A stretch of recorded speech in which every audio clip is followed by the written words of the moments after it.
नमस्कार, मी उत्तम पवार, भ्रष्टाचार विरोधी जन आंदोलन संघटना संस्थापक अध्यक्ष.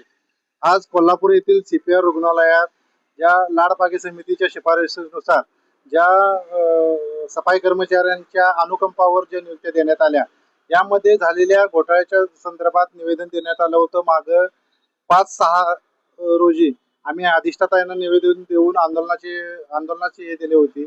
पण आज त्या आंदोलनाच्या अनुषंगानं नियुक्ती समिती स्थापन करत असल्याबाबतचे पत्र दिल्यामुळे आजचे आंदोलन आम्ही तात्पुरते स्थगित केले.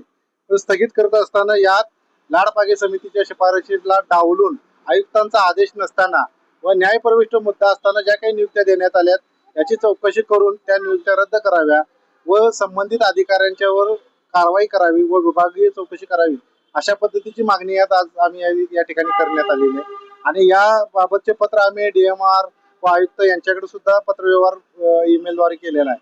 या सर्व प्रकरणात दोषीवर कडक कारवाई न झाल्यास संघटना भविष्यात तीव्र आंदोलन करेल, अशा पद्धतीचा इशारा आज देण्यात आला.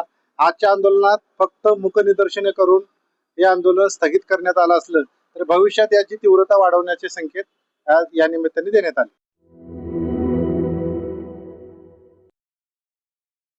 आविष्कार इन्फ्रा तुम्हाला देत आहे विविध लोकेशन्सवर NA प्लॉट्स आणि प्राइम फ्लॅट्सचे प्रोजेक्ट.